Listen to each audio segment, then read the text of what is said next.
लोकी down है, Luffy down है, emu dominate कर रहा है और एल्बफ का लास्ट सेवियर वो भी डाउन हो चुका है। I am talking about Gaban. Imu ने उसका एक हाथ ही काट दिया and most importantly still Imu strongly Elbaf में खड़ा है। जितने लोग इमू को रोक सकते थे वो सब लोग डाउन है। तो यहाँ पर आगे क्या हो सकता है भाई? Is it in for us? क्या सवाल दोबारा रिपीट होने जा रहा है या फिर देयर विल बी समवन जिसकी एंट्री हमको चौंकाने वाला है? हमको पता है आजकल सीन क्या चल रहा है। ओडासन से एक चैप्टर लाता है, एक हफ्ते ब्रेक देता है, तो ब्रेक के चलते हम लोग प्रेडिक्शन वीडियो लाता है। इट्स अबाउट टाइम हम चैप्टर 1191 की एवरी पॉसिबिलिटीज के बारे में बात करें। इस चैप्टर गबन के इस पैनल के बाद बहुत सारे लोग बता रहे हैं गबन का खेल यहाँ पर खत्म हो चुका है, बिकॉज गबन के एक्सेस दूर पर है, गबन का एक हाथ कट के पड़ा है, गबन वहां पर ब्लीडिंग कर रहा है, उठ नहीं पा रहा है। राइट, हाँ, देख के लग रहा है it's over for Gaban to be honest, because उसकी उम्र हो चुकी है। At this age old injured Gaban ने जो ट्राई किया इसकी तारीफ करनी चाहिए ऑफ कोर्स। प्लस जो नेम अटैक इमो के ऊपर यूज किया वो भी खतरनाक था। गबन का फाइट तो हम लोगों ने चैप्टर में देखा, पर इसका इम्पैक्ट देखना बाकी है जो हम लोग नेक्स्ट चैप्टर में देखेंगे। 100% उसका इमो का अगेंस्ट जाना सिर्फ लूफी को बचाने के लिए था। हमने पहले भी देखा गबन गॉड नाइट्स की रीजनरेशन को काउंटर करने वाले सुप्रीम हाकी की इंपॉर्टेंट एस्टेब्लिश कर चुका है भाई। जिससे इमॉर्टल बीइंग्स की रीजनरेशन एबिलिटी रुक जाती है लिटरली, जो सोमर से केस में हमने क्लियरली देखा है। गबन के केस में नेक्स्ट चैप्टर में हम लोग दो सिनेरियो देख सकते हैं। नंबर 1, गबन अनकॉन्शियस होने से पहले इमू पर एक फाइनल हाकी अटैक कनेक्ट कर दे, जिससे इमू स्ट्रगल करेगा और उसको पुशबैक करना ही पड़ेगा अपने चेंबर में। बट ये होना मुश्किल है बिकॉज गबन को देख के नहीं लग रहा उसके पास स्ट्रेंथ बचा है। तो सेकंड सिनेरियो कुड भी गबन ने जो अटैक ऑलरेडी इमो के ऊपर करके रखा है, गबन ने इमो को कुछ ऐसा डैमेज जरूर दिया जो नॉर्मल फिजिकल डैमेज नहीं था भाई। What I am saying is Gaban's name attack with supreme king Haki Imu को कहीं ना कहीं से हिट किया होगा फॉर श्योर, जिसका आउटकम हम लोग नेक्स्ट चैप्टर में देखेंगे। इवन फाइट के चलते हमने देखा इमू अपने माथे से ब्लीडिंग करता है, मुंह से ब्लीडिंग करता है, इवन अपने आंखों से ब्लीडिंग करता है भाई। तो फाइनल विलन के अगेंस्ट ये फिट ऑलरेडी इनसेन। और ये कब हुआ था? जब गबन ने बस अपना हाकी स्पैम किया था। अटैक के बाद इमू के बॉडी का इंपैक्ट देखना बाकी है। तो गबन के अटैक में जो सुप्रीम किंग हाकी कोटिंग है, तो ये अटैक इमू को कमजोर कर सकता है फॉर रियल। मैं इतना श्योर कैसे बता रहा हूँ बिकॉज हमने देखा लोकी ने अपने फुल स्ट्रेंथ के साथ इमू से फाइट किया, लूफी ने फुल स्ट्रेंथ के साथ इमू से फाइट किया, जोरो सांजी बाकी अलग अलग लोगों ने फाइट किया, बट उनमें से कोई भी इमो को ब्लीडिंग नहीं करवा पाया। पर गबन ने ऐसा करके दिखाया अलग अलग पैनल में। और ऊपर से इमो का लिमिट ऑलरेडी सेट है, वो कितने टाइम तक बाहर रह सकता है। इसके ऊपर गबन का अटैक इमो को कमजोर करता है। तो फर्स्ट पॉसिबिलिटीज हम लोग गबन के अटैक का इफेक्ट देख सकते हैं। इमो अपने चेंबर में पुशबैक हो सकता है।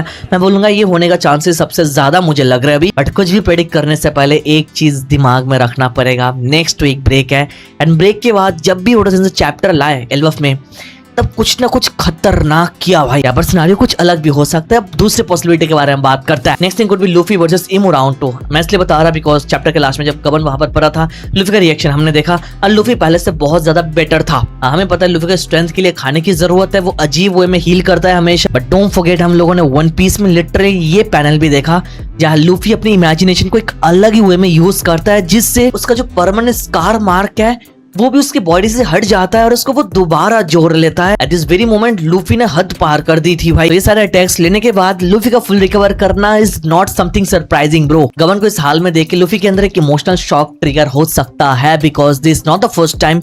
लूफी को बचाने के लिए शैंक्स ने ऑलरेडी एक बार अपना हाथ सेक्रीफाइस किया, एस ने अपने आप को सैक्रिफाइस कर दिया था लूफी को बचाने के लिए। Now is the third time. इतने स्ट्रॉन्ग बनने के बाद भी गबन लूफी को बचाने के चक्कर में एक हाथ खो चुका है। तो लूफी यहाँ पर ट्रिगर हो सकता है। गियर 5 या सन गॉड की रीजनरेशन पावर यहाँ पर स्पाइक हो सकती है, या फिर जैसे गबन ने लूफी को बता के रखा है उसको अपने हाकी पर काम करना पड़ेगा। And haki is the main thing to give them the permanent scar जो गबन ने बोला था। तो ये याद करते हुए लूफी फाइनली एक हाकी का नया लेवल अनलॉक कर सकता है, जो हम देख सकते हैं। बिकॉज एंग्री लूफी गियर 5 के साथ अपने लव रोन्स को ऐसे परे हुए देख के एक न्यू हाकी लेवल अनलीश कर सकता है, जिसके बारे में गबन बात कर रहा था।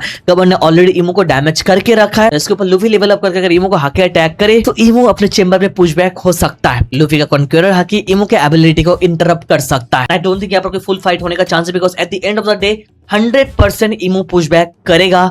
अभी नहीं तो बाद में, नहीं तो 5 या 10 चैप्टर बाद उसको करना ही पड़ेगा। फुल फिनिश बैटल ये नहीं होने जा रहा है ब्रो। हमने गबन के पॉसिबिलिटी के बारे में बात की, लूफी के पॉसिबिलिटी के बारे में बात की, and the third possibility could भी यहाँ पर लोकी बीच में आ जाए। लास्ट 5 चैप्टर में से एक भी चैप्टर में लोकी ने कुछ नहीं किया, वो वहां पर पढ़ है, बात कर रहा है नॉर्मली, पर ये बैटल ज्वाइन नहीं कर रहा। हम लोग स्टार्टिंग में देखा ओडासन ने एल्फ आर्क स्टार्ट किया लोकी की इंट्रोडक्शन से, and through the entire elf हम लोगों ने लोकी का एक भयंकर बिल्डअप देखा, उसकी बैक स्टोरी देख के रखा है। इमो इज द वन जो पहले से एल्फ का बहुत ही बड़ा थ्रेट था। प्रीवियसली उसने जिसने अटैक करवाया था, इमो इज द वन जिसके लिए लोकी को इतना सब कुछ सहना पड़ा, इमो इज द वन जिसकी वजह से लोकी का फादर किंग हरल्ड भी मर गए और सारा का सारा ब्लेम लोकी के ऊपर आया इमो की वजह से। And of course don't forget Imu is the reason कि लोकी को अपने हाथ से अपने बाप को मारना पड़ा। एंड अभी करंटली एल्बफ में जितना सब कुछ हो रहा है वो सारे चीजें इमो की वजह से हो रहा है। एंड स्टिल लोकी यहाँ पर पड़ा है, वही इमो लोकी के सामने है, लोकी स्ट्रगल कर रहा है, इमो भी कमजोर हाल में है, लोकी भी कमजोर है, but still Loki can push himself to that point कि वो इमो को यहाँ से भगा सकता है, because Loki has every single possible reason to do that. हमने देखा जब इमो लोकी के ऊपर डोमिनेट कर रहा था तब लोकी को बचाने के लिए लूफी आता है, तो अभी इमो यहाँ पर डोमिनेट कर रहा है लूफी के ऊपर, लूफी स्टिल वहां पर पड़ा है, गवर्न पड़ा है, तो यहाँ पर इस साइड में लोकी लूफी को बचा के उसका एहसान वापस कर सकता है। यस, तो थर्ड पॉसिबिलिटी यहाँ पर लोकी नेक्स्ट चैप्टर में कोई बढ़िया रोल प्ले कर सकता है मेरे भाइयों। नेक्स्ट पॉसिबिलिटी कुड भी अगर यहाँ पर लोकी भी ज्वाइन ना करे बिकॉज वो हेविली इंजूर्ड है, देन हमारे स्ट्रॉ हेड सामने आ सकते हैं अपने कैप्टन को बचाने के लिए। ये moment one of the best moment हो सकता है बिकॉज बाकी स्ट्रॉ हेड्स से अभी तक कोई बिगेस्ट फीट हम लोगों ने देखा नहीं through the entire manga history bro, to be honest, Zoro Sanji को छोड़ के। तो ऐसा हो सकता है बाकी स्ट्रॉ हेड्स यहाँ पर आए कैप्टन को बचाने के लिए, इमो उनको भी पेल दे and then Zoro Sanji Killingham Sommers को पेल के यहाँ पर लूफी को प्रोटेक्ट करने आए as wing of future pirate king. Just imagine the moment Zoro Sanji Imu के सामने दोबारा खड़ा है, this time उनके कैप्टन को बचाने के लिए आया भाई, माइंड फकिंग होगा फिर तो। हाँ मेरे भाई, चांसेस बहुत ही ज्यादा लो है, बट अगर ये हो जाए तो गुज़बम्स आएगा फॉर श्योर। स्ट्रॉ हेड से बॉन्डिंग पहले से ही बढ़िया है, इससे बॉन्डिंग और भी मजबूत हो जाएगी और हम भी वो अच्छे से कनेक्शन फील कर पाएंगे। अगर प्रोसेस के चलते सब लोग डिफीट हो भी जाए तो देख के मजा आएगा, सबाउडे रिपीट होगा जैसे सब लोग बता रहे हैं, but it's one of the possibility जो होने का चांसेस है। एंड ऑफ कोर्स जैसे मैंने तुमको स्टार्टिंग में बताया, जैसे ब्रेक के बाद चैप्टर आ रहा है तो ओडा सेंसेई इस चैप्टर में सरप्राइज हमको दे सकता है, एक मैसिव चैप्टर लेके।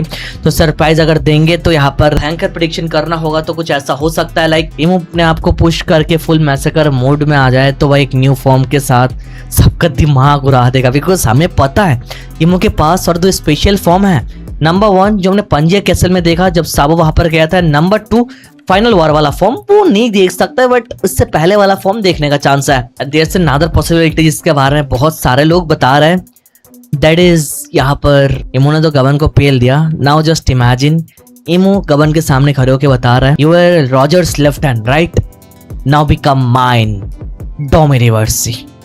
Bro, you can't imagine that. That would be fucking insane. अगर मैं राइटर होता तो ये करके सबकी मार लेता भाई। हमको पता है डोमिनी रिवर्स को बैक नॉर्मल करने के लिए उसको मारना पड़ता है। There's no one who could defeat गबन भाई, राइट, वो ऑलरेडी बहुत स्ट्रॉन्ग है, ये होने का चांसेस कम है, बट हो जाए तो मजा आएगा। और हाँ एक चीज मैंने नोटिस किया, तुम में से कोई भी यहाँ पर रियलाइज नहीं कर रहा है अभी तक 10 चैप्टर में इमो जो फाइट कर रहा है कंटिन्यूसली सब लोगों के साथ, एक भी फाइट में उसने अभी तक अपना रियल डेविल फ्रूट यूज किया नहीं, वो बस ओमेन को स्पैम करके एंटायर फाइट कर रहा है, सोर्ड समन करके कर रहा है, वो अपना एक्चुअल हाकी स्पैम करके अटैक नहीं कर रहा है। तो इमो के रिजर्व में उसका हाकी अटैक है जो नहीं कर रहा है, इमो के रिजर्व में उसका डेविल फ्रूट पावर है जो अभी तक रिवील नहीं कर रहा है। Imu is more like toying with everyone, वो खेल रहा है सब लोगों के साथ, ट्रस्ट मी। जब वो एंटर लेता है एल्बफ में जो मैसिव हाकी बर्स्ट होता है भाई, जो देख के गबन खुद बताता है कि भाई आज तक उसने ऐसा हाकी फील किया ही नहीं, not even in God valley भाई। तो समझ लो इमो के पास कितना मैसिव लेवल हाकी है जो अभी तक यूज नहीं किया। डेविल फ्रूट एबिलिटी के बारे में तो भूल ही जाओ भाई, पता नहीं क्यों नहीं कर रहा है, अगर करेगा तो सब कुछ खत्म हो जाएगा। ऑफ कोर्स प्लॉट होल रखना पड़ता है स्टोरी में, but for now next chapter के लिए 5-6 प्रेडिक्शन है मेरे, बाकी तुम बता सकते हो कौन सा प्रेडिक्शन सबसे ज्यादा सेंस बना रहा है। एंड ऑफ कोर्स बहुत ज्यादा पॉसिबिलिटी है पास्ट के बारे में और भी चीजें आए, बिकॉज लास्ट 3 चैप्टर में हमने देखा जॉयबॉय का नाम आ रहा है एवरी चैप्टर में। इस चैप्टर में भी जॉयबॉय का नाम आया, गवर्नर ने बोला जॉयबॉय के वर्ड से उसको बहुत कुछ पता चला। इससे पहले वाले चैप्टर में हमने देखा था वो अपना कन्वर्सेशन जॉयबॉय के साथ याद करता है फोन के थ्रू, तो जॉयबॉय का टॉपिक हर चैप्टर में आ रहा है। तो सरप्राइज बिल्कुल भी मत होना अगर कोई फ्लैशबैक सडनली हमारे सामने आ जाए तो। Now is the best time, सब लोग डाउन है तो इमो बताना स्टार्ट कर सकता है कुछ भी। बाकी ऑफ कोर्स मैंने तो प्रेडिक्शन किया ये सब, बाकी तुम्हारा प्रेडिक्शन क्या है तुम बता सकते हो। नेक्स्ट ट्यूसडे को हम लोग चैप्टर के स्पॉइलर एंजॉय करेंगे, तब देख लेते हैं हमारा प्रेडिक्शन कितना सच होता है। आफ्टर ऑल हम लोग राइटर नहीं है, बस प्रेडिक्ट कर सकता है, बाकी राइटर के ऊपर चीजें डिपेंड करता है। ब्रेक वीक के चलते हम लोग वन पीस को लेकर कैसे बात कर सकता है, मजा आता है, राइट। चलो वीडियो तक देख रहे तो लाइक बटन दबाना, चैनल पर न हो सब्सक्राइब कर देना, अपना प्रेडिक्शन कमेंट में जरूर छोड़ना और चैनल पर न हो सब्सक्राइब कर देना। Thank you so much watching this video, तो मिलता है नेक्स्ट वीडियो में।